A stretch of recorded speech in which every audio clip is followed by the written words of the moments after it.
Shalom and welcome again to Seekers of Meaning, the podcast arm of Jewish Sacred Aging. I'm Rabbi Richard Address, your host and the director of Jewish Sacred Aging, and we welcome you to another one of our hopefully exciting and informative sessions.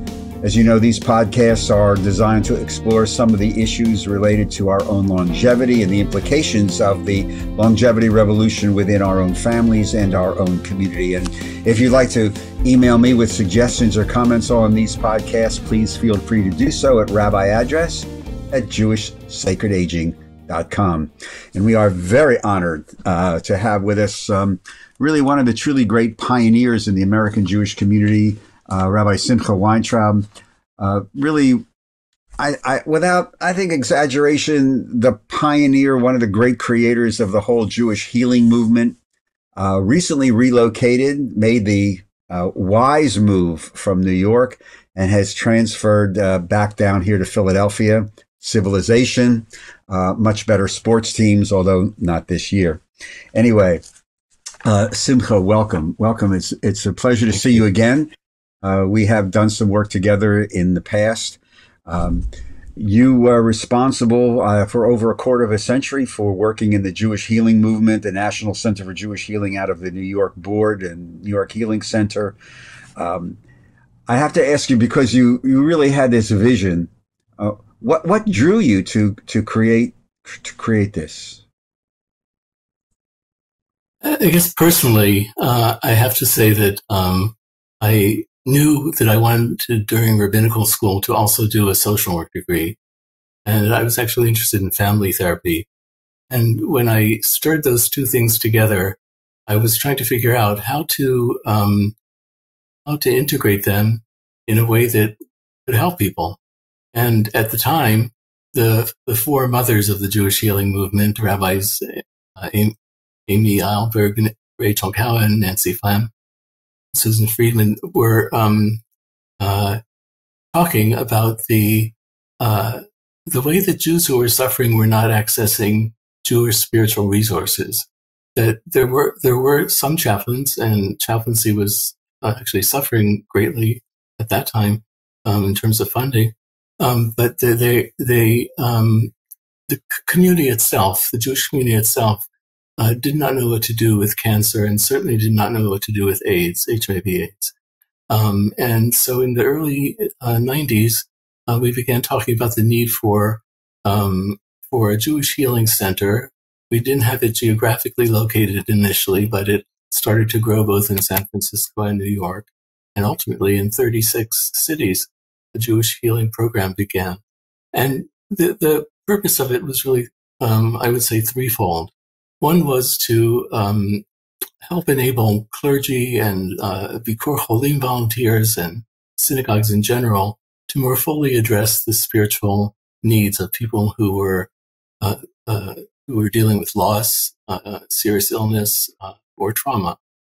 We also wanted to help Jewish and non-Jewish mental health professionals to integrate spiritual searching and spiritual resources into their work of helping people. In other words, to take a whole person approach. At the Jewish Board, they used to call it the biopsychosocial spiritual approach to the human being. So that's really I would say, the origins of the work, and what really drew me to it. The healing movement, which you and your colleagues, really pioneered, as you mentioned, in the 90s, and there were healing centers in a huge number of cities, not only in the United States, but I think in many places around the world. Am I correct in this, from just observation and working a little bit with the Jewish Sacred Aging work, that a lot of these centers have now either been folded into something else or disappeared? And if so, was it the wave crested? Was it the funding issue? Was it the community moved to something else? I know, is this a correct assumption? And if so, why? Yes, you're right. And it really is both of those reasons. In terms of the 2/3 of the Jewish healing programs were based in Jewish family service agencies, which were really opening up to the idea of this whole person approach and integrating Jewish content and Jewish spirituality into the work. But the funding ran out, and the kind of foci of the agencies also had to shift because of government and the reality around us. So the other thing to say is that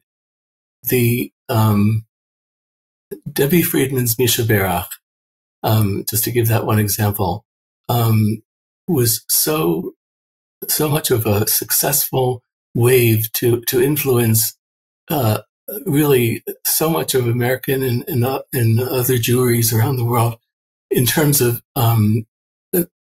addressing illness and bereavement, and the work of Anne Brenner and so many leaders. So I think that what also happened is that, and we were very happy about this, that there were seeds of change planted that began to take root and in different ways in different places. So I'm sad that there aren't these Jewish healing programs or projects in all those places still, but I'm happy that in synagogues and in other schools, there's more going on to address people who are suffering.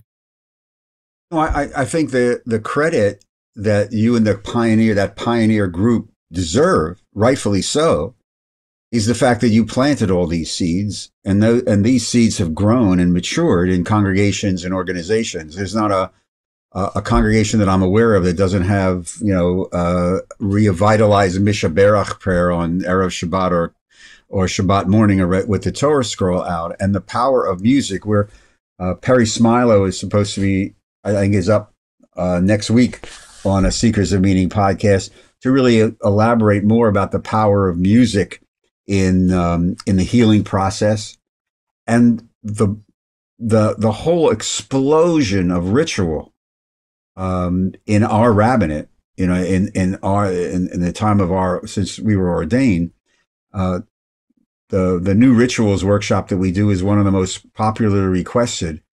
The power of ritual and healing. Talk to me about what you've seen, what you've witnessed, and the way people now are using rituals, creative rituals, or reimagining traditional rituals in the process of healing, both corporate healing and personal healing.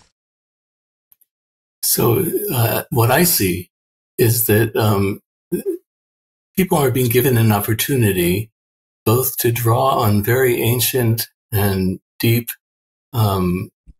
wisdom and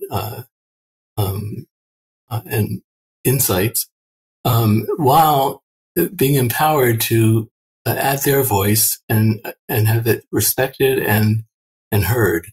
So there's nothing better than a clergy member or a lay leader who knows their community and knows kind of their vocabulary and their idiom to evolve a ritual. I wrote a prayer for COVID for somebody whose dear one has the COVID virus, but it really needs to be adjusted.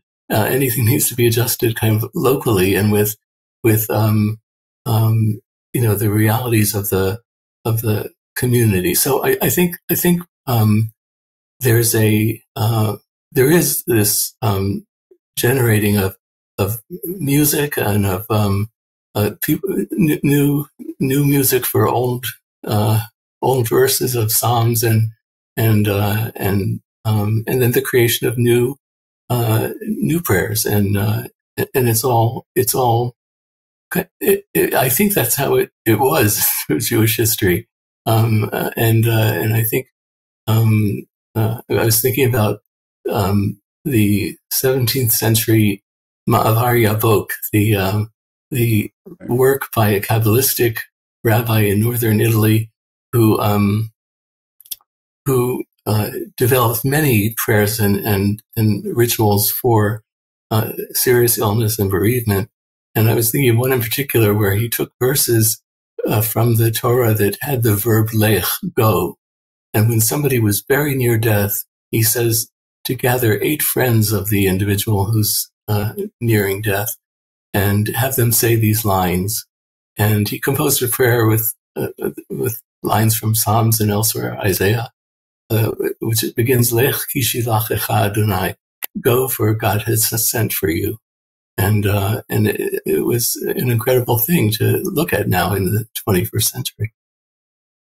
No, it's fascinating. And you and that pioneering group really, I think, gave permission in a way for lay people to really say, well, I'm not a rabbi, I'm not a Jewish scholar, but this is coming from my soul and I want to write something. I need to either rituals of transition, grief rituals, rituals of celebration, the revitalization of the mikveh, or the Gomel blessings. These have just come there in the New Reform Prayer Book. I mean, so it's fascinating, and to know that you and that cohort, in the 90s, really planted these seeds. I think it's such a powerful, powerful legacy. So you also are very involved in the Bikur Cholim project, the Bikur Cholim movement. So let me take 2 seconds to remind people that there's a Bikur Cholim National Conference on now, just started last Monday night, and you're speaking at this conference later on, I think in March, you mentioned. Yes. The Bikur Cholim, which is co-sponsored by a whole variety of chaplains organizations, Kavod V'Nichum, a couple other places. And a brief word in case people are interested, because people who may be listening to this involved in their caring community program or Bikur Cholim or the Chevra Kadisha. This is a program that's on Monday nights. It's Zoom. It's every other Monday night. It started last Monday on January 10th.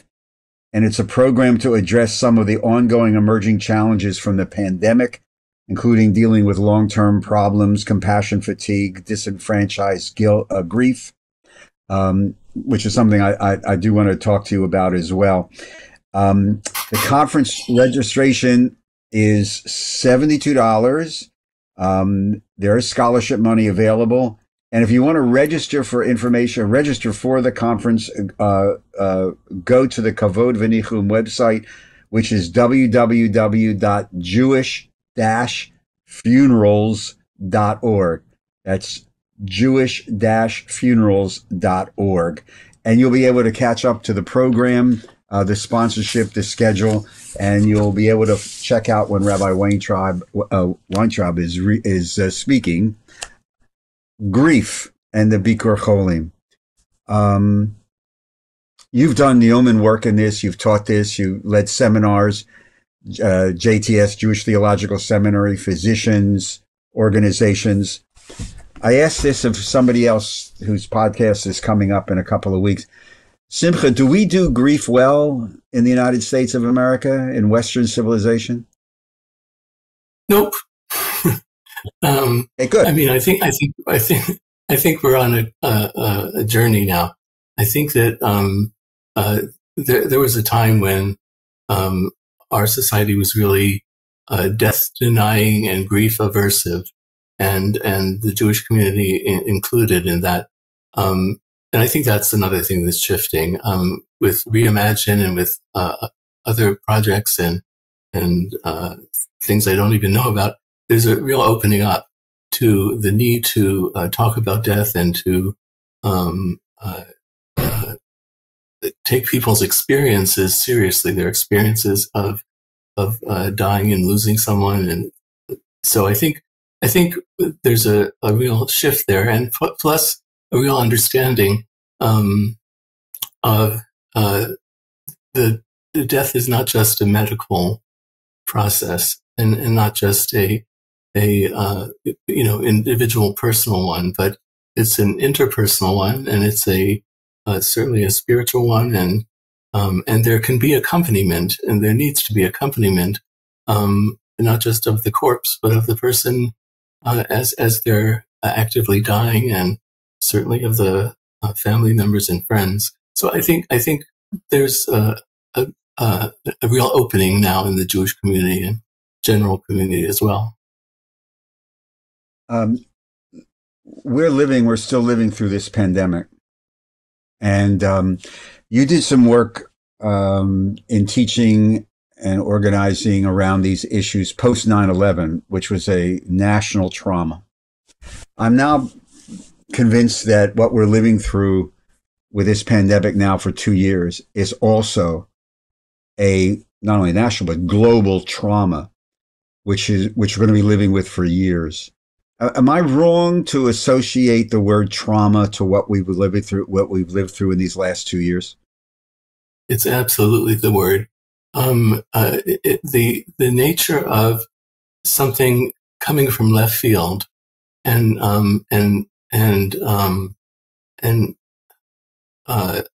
hitting people of all races, classes, religions, and of course we know that some are being hit more than others, but it's definitely trauma is almost too small a word for it.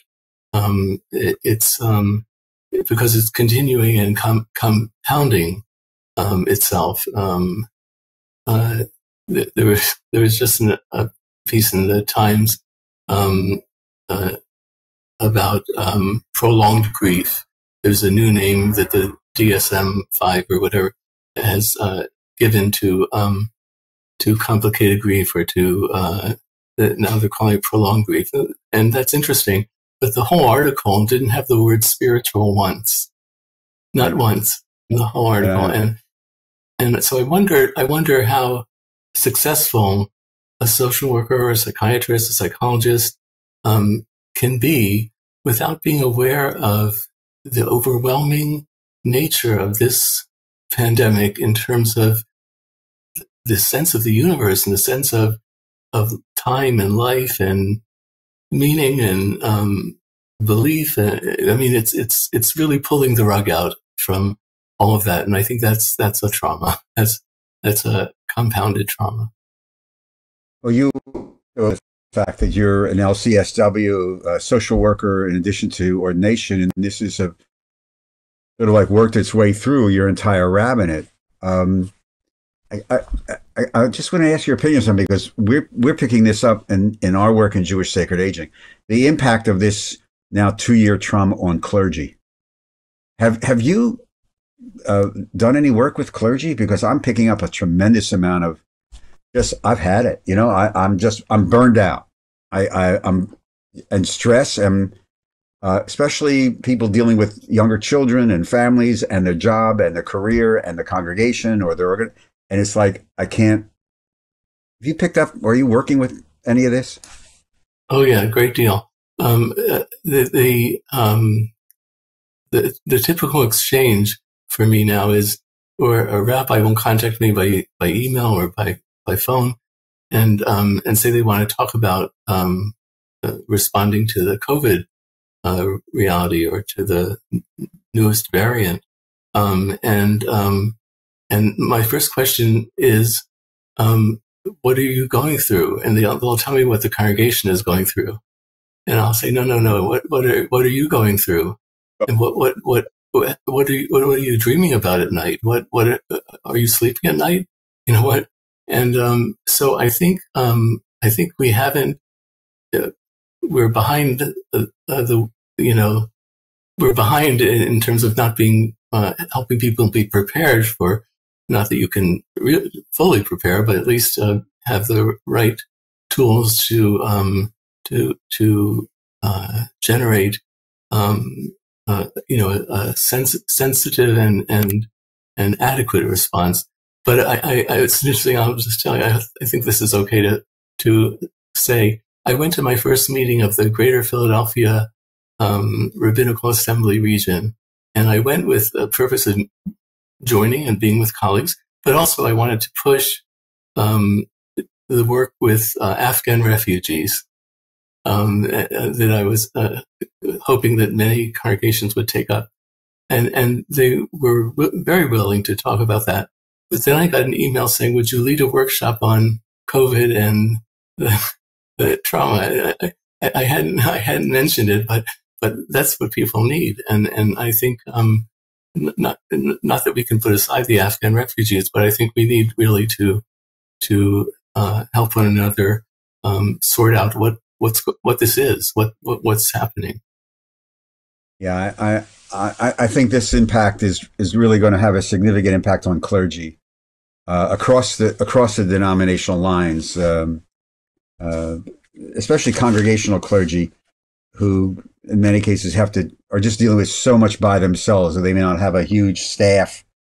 One of the other things I wanted to just talk to you about, because you've been intimately involved with this.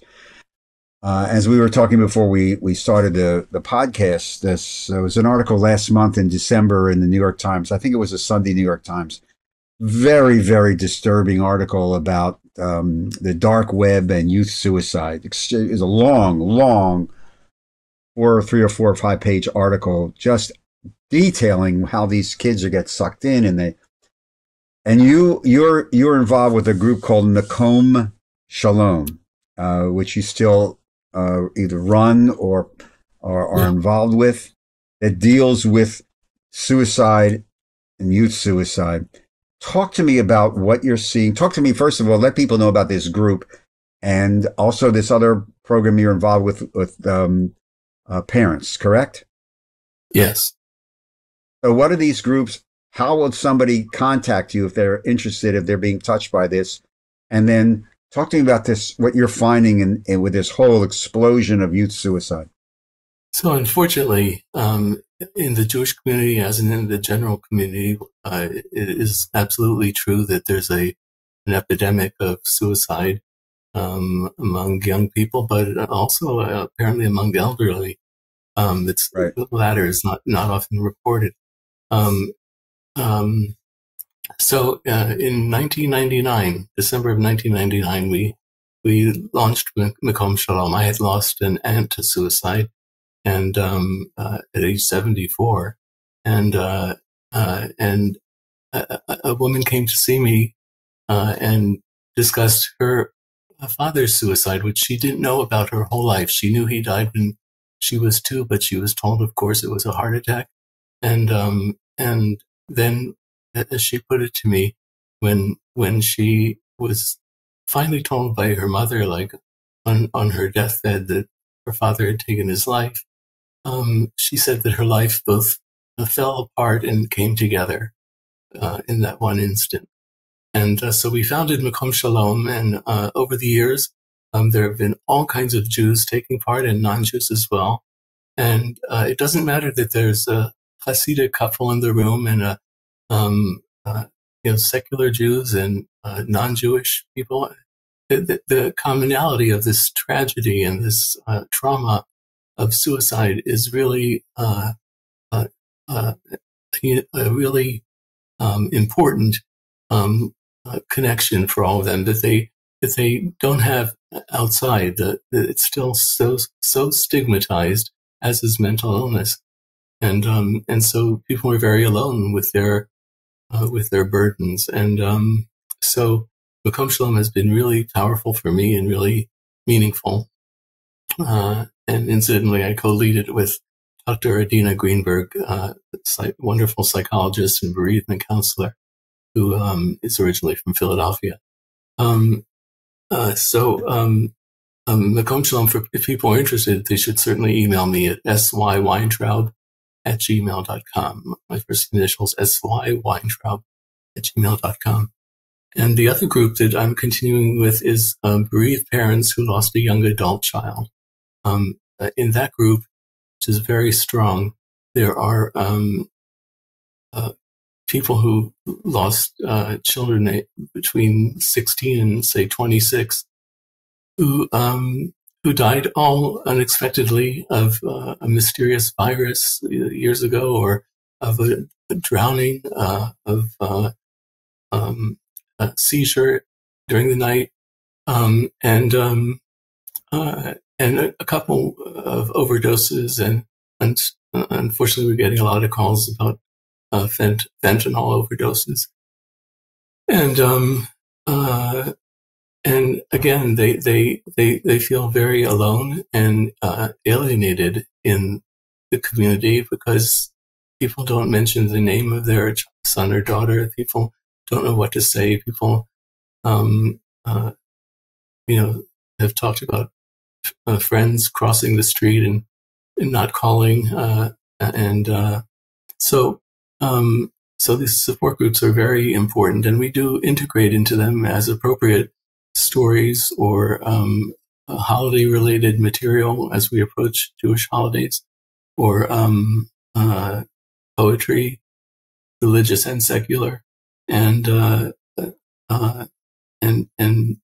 it's really, the groups really run themselves. I'm there as a resource person, but the way we usually start is, if there's somebody new, we all introduce ourselves and say what brought us to the group, including myself and Dina.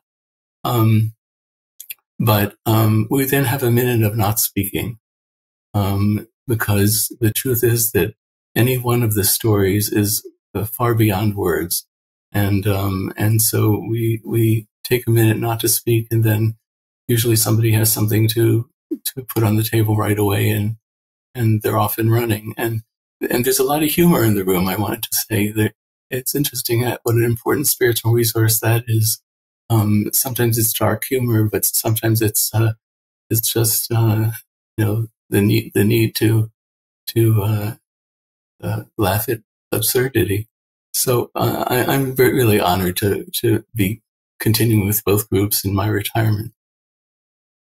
Simkha, these meet on a weekly basis, a monthly basis? Both groups are monthly. It's interesting because sometimes somebody will say, gee, can't we meet more often than once a month? And somebody else will say, do you really want to do this more than once a month? And I understand both comments are, so we do encourage people, by the way, to follow up with each other, informally, if they both want to. That's great. And I would imagine, especially. Go ahead. Sorry, I was going to say, we draw people from now that we're on Zoom. Right. We can draw people from all over, and from different states, and also from Canada and Israel. Right. That's why I wanted to make sure people understood this is still on Zoom. And again, if somebody wants to contact you, it's SYWENTRAUB@gmail.com. Is that correct? Okay. Yes. Thank you. And you alluded to this. I mean, with the suicide, the bereavement, the trauma of what we've gone through these last 2 years. We're also and you just alluded to this, we're also experiencing this explosion of mental health concern. In how can Jewish texts and tradition support? I know we've published a Misha Berach for people and families dealing with mental health issues. It's part of our workshop. But I think one of the things that again, you've helped pioneer is this wonderful reservoir of text, stories, midrash, and tradition that speak to the general broad healing universe. Could you just talk a little bit about the power of text study in this movement? Yeah, well, it took me time after rabbinical school to uncover what gems there were in both classical rabbinic sources and since medieval texts and poetry, that could be a source of guidance and understanding. I'll just give you one example. After Superstorm Sandy, when I was asked to, a full year after, when I was asked to help a synagogue reopen, a synagogue that was basically still destroyed, but their entryway, the beautiful, huge lobby was restored. So they were able to have services there and actually a barbecue. And so for the parents of the school, they asked me if I would lead a workshop after kind of plenary program. And the text I chose was a story of Rabbi Yoshua in the Talmud seeing survivors of the destruction of the temple becoming ascetics, really, denying themselves first meat. And he said, well, why do you deny yourselves meat? And they said, well, how can we eat meat when we no longer have the altars to sacrifice in the temple? So he said, well, then you shouldn't eat fruit either, because there's the celebration of the first fruits. So they said, okay, we'll do without fruit. And he said, and what about water? You know, the festival of the drawing of the water and on the holiday of Sukkot, you know. So he then said to them, you know, to ignore the loss is impossible, but to put on the community inordinate obligations of restraint and denying themselves is also impossible. So then the Talmud says, and this is why when you are building a house and stuccoing the outside, you leave an area near the door unstuccoed. And when somebody is serving a feast, they leave off one hors d'oeuvre, and they don't serve the one hors d'oeuvre. And when a woman puts on all her finery, she leaves off one jewel on her forehead. And finally it says, and when a groom is getting married, he puts ashes on his forehead. A very interesting thing, you know, obviously kind of devolved into the smashing of the glass.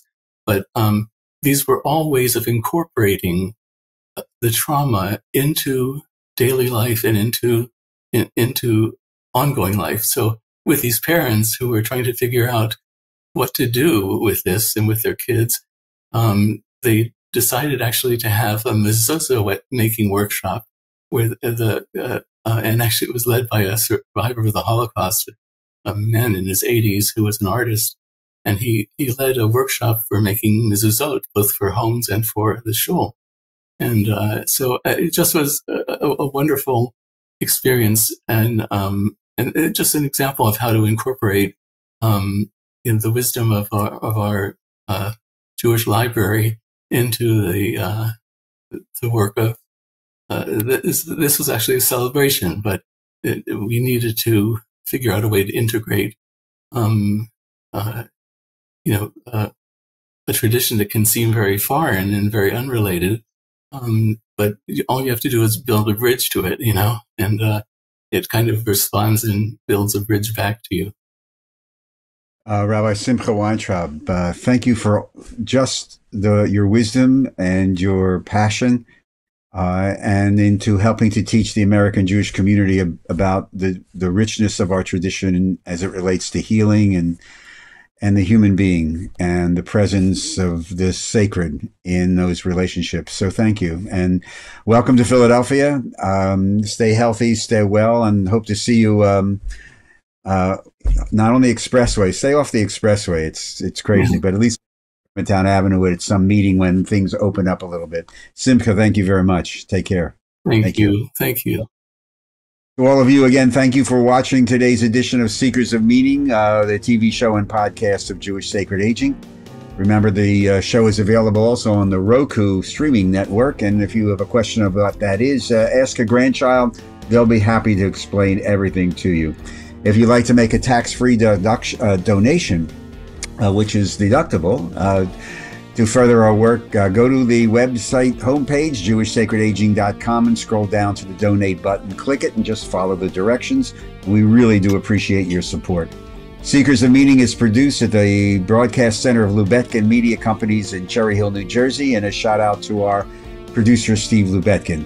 I'm your host, Rabbi Richard Adress, and I look forward to greeting you on our next TV show and podcast, our Seekers of Meaning, the podcast arm of Jewish Sacred Aging. In the meantime, stay safe, stay healthy. Shalom.